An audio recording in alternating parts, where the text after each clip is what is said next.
நம்ம வாழ்க்கையில இது இப்படி நடக்கணும், அது அப்படி நடக்கணும், அப்படி ஆகணும், இப்படி ஆகணும்னு சொல்லிட்டு நினைச்சோம்னா ஒண்ணு கூட உருப்படியா நடக்காது. எல்லாமே அப்படியே ஆப்போசிட்டா தான் நடக்கும். நான் ஏன் இதை சொல்றேன்னு சொல்லிட்டு கேட்டீங்கன்னா, நம்ம உறவுகள்ல ஒரு சிலர் வந்து அக்கா நீங்க உங்களை பத்தி சொல்லுங்க அப்படின்னு சொல்லிட்டு கேட்டிருந்தாங்க. என்னை பத்தி சொல்றதுக்கு பெருசா ஒண்ணும் இல்லை. எல்லாரும் இருக்கிற மாதிரி ஒரு லைஃப் தான். கொஞ்சம் ஸ்ட்ரகிள் லைஃப் ஃபேஸ் பண்ணிட்டு தான் அப்படியே போகுது கால போற போக்குல. இது வரைக்கும் எதுவும் ஒன்றும் பெருசா பிளான் பண்ணதில்லை. ஒன்னே ஒண்ணு மட்டும்தான், நம்மளை உதாசனப்படுத்தவங்க முன்னாடி நம்ம வந்து ஒரு படி உயர்ந்து நிற்கணும் அப்படின்ற ஒரே ஒரு வைராகியத்தோட மட்டும்தான் இந்த அளவுக்கு வந்துட்டேன்.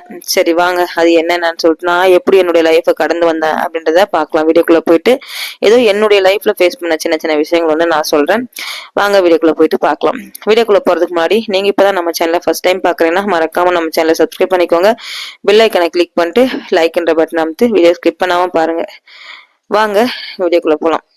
அதாவது பொதுவா எல்லாருக்குமே கல்யாணத்துக்கு அப்புறம் வர மிகப்பெரிய ஸ்ட்ரகிள் தான் நானும் ஃபேஸ் பண்ணியிருக்கேன். எங்களது வந்து ஃபுல் அண்ட் ஃபுல் வந்து அரேஞ்ச் மேரேஜ் தான். அரேஞ்ச் மேரேஜா இருக்கும் போதே என்ன ஆகுதுன்னு சொல்லிட்டு பாத்தீங்கன்னா, கல்யாணம் திடீர்னு பார்த்தாங்க, நிச்சயம் ஆயிடுச்சு. நிச்சயம் ஆயிட்டு வந்து அவங்க வீட்டுக்கு வரும்போது இந்த அவங்க கப்புனாலையும் இந்த அக்கம் பக்கங்கிறவங்க எல்லாம் சொல்லுவாங்கல்ல, ஒரு சிலர் உசுப்பி வச்சு விட்டு ஒரு வழி இல்லாத பண்ணி விட்டுருவாங்கல்ல, அந்த மாதிரி இருக்கவங்க ஐயோ புள்ள கருப்பாக்குது அப்படின்னு சொல்லிங்கிறாங்க. இவங்க என்ன பண்ணிக்கிறாங்க, உடனே புள்ள கருப்பாக்குது அப்படின்னு சொல்லிட்டு இவங்களுக்கு ஒரு கொஞ்சம் மனசு கருக்குன்ட்டுக்குது.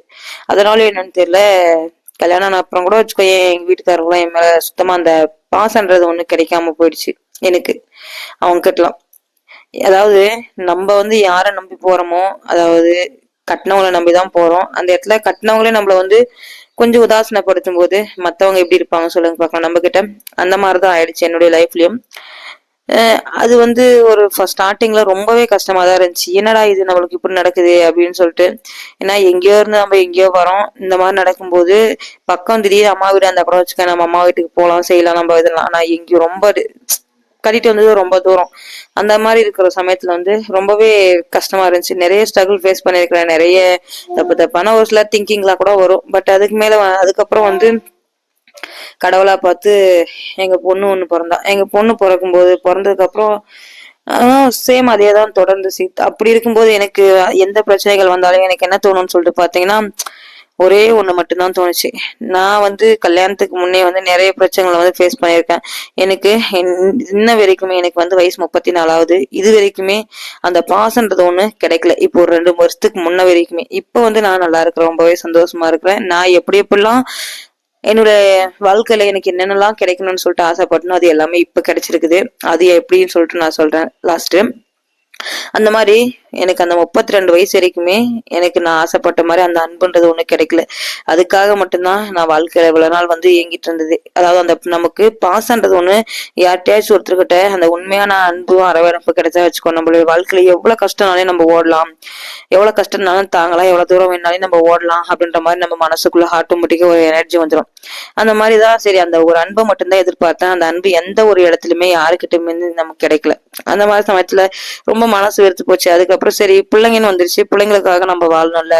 அதாவது ஏன்னாச்சுக்கோ நம்ம நிறைய கஷ்டங்கள் வந்து பட்டிருக்கோம். அந்த மாதிரி கஷ்டங்கள் வந்து நம்ம பிள்ளைங்க படக்கூடாது அப்படின்னு சொல்லிட்டு. ஏன்னா ஏன் அந்த ஒரு பாசன்றது எனக்கு கிடைக்கலன்னு சொல்லிட்டு பாத்தீங்கன்னா, எங்க அப்பா வந்து நான் 7th படிக்கும் போது வெளியில தான் போயிட்டு வேலை செய்வாங்க.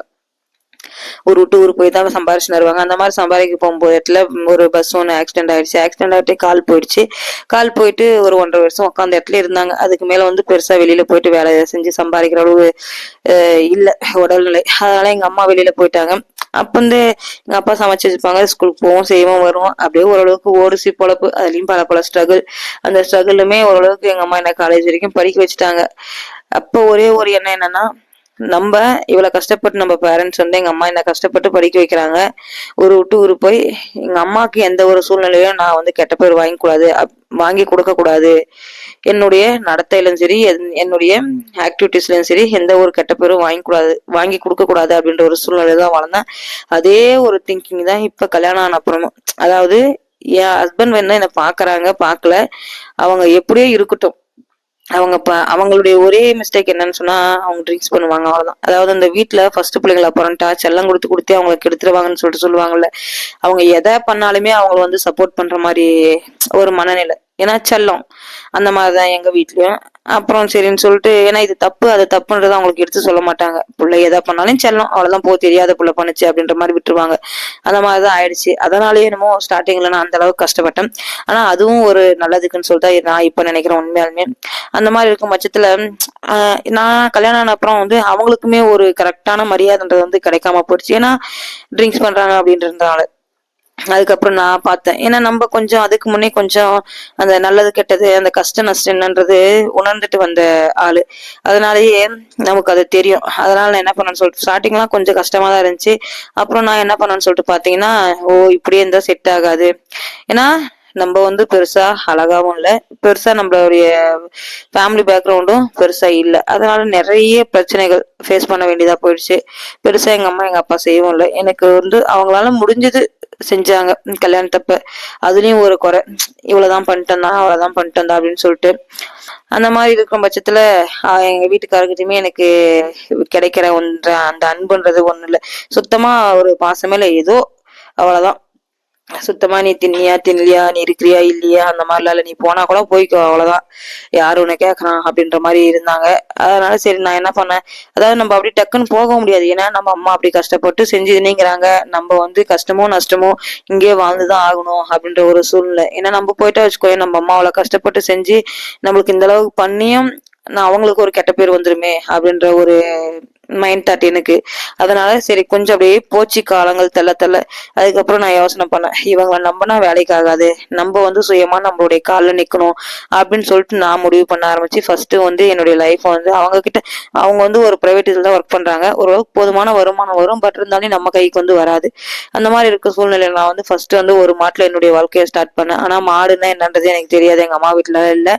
அந்த மாதிரி இருக்கிற சமயத்துல தான் வந்து ஸ்டார்ட் பண்ணேன். எனக்கு வந்து கடவுளா பார்த்து உண்மையா சொல்றேன், மாடுதான் என்னுடைய லைஃப வந்து காப்பாத்தினது.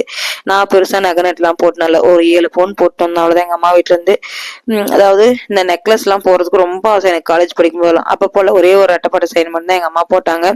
அதுக்கப்புறம் வந்து யார் யாரெல்லாம் உதாசனப்படுத்தினாங்களோ எந்தெந்த விஷயத்துல அந்தந்த விஷயத்துல இருந்து எல்லாத்துலயுமே, அதாவது நகை நெட்ல இருந்து எல்லாமே என்னுடைய வசதி வாய்ப்பு வந்து நான் பெருக்கினேன் என்னுடைய ஒரு சுய முயற்சியால. அதுக்கப்புறம் நம்மள உதாசனப்படுத்தினவங்க எல்லாமே உண்மையா சொல்றேன் நம்மள தேடி வந்தாங்க.